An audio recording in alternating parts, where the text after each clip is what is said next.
I wrote down here, you cannot become a great listing agent unless you go on a lot of listing appointments. This is kind of the basis of my talk today.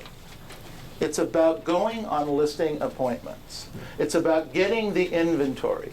It's about becoming a great listing agent and then having the listings to be able to sell. So what I'm talking about here is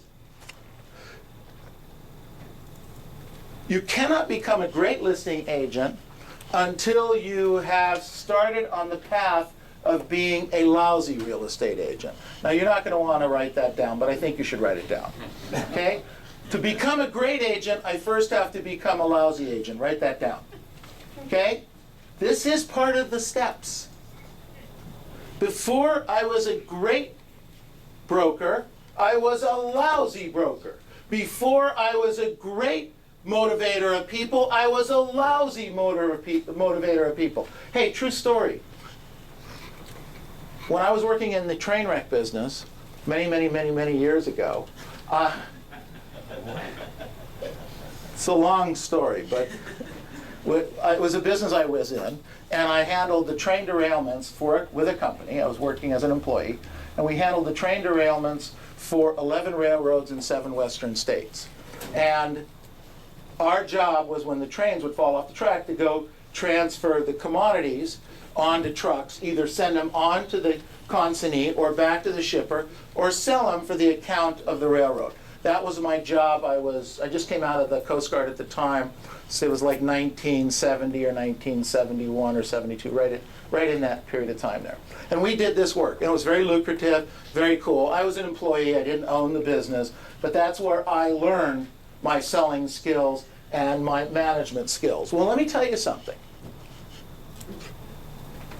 My management skills were so bad, so lousy. We had a crew of 40 guys that we were paying $2 or $3 an hour for, because that was the going rate at the time.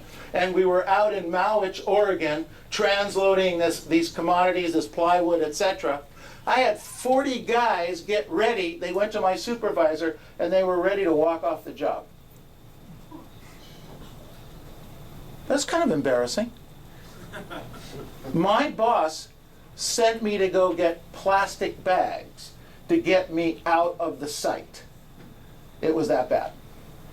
I had to go down and buy 500 plastic bags, and he didn't tell me why. He just knew there was a problem. He got me off the site because I was so bad at communicating with people and trying to get people to do things. Completely different than where I am today. I actually can help people get things done. We can work with lots of groups of people. But back then, I was lousy at this. But I had to go through that to get to here. Does that make sense? Yes. Yes. You have to be lousy at doing your listing presentation before you're going to be great. But what you're trying to do is you don't go on any listing presentations until you're great. Can't do that. It doesn't work that way. You've got to go on listing presentations. So here's an idea. If you choose that you want to work in this area, why don't you go make listings presentations in El Monte? Nobody knows you over there. Okay? You think I'm kidding? Go do listing presentations not in your marketplace if you're afraid to screw up your marketplace. I get it. I get it.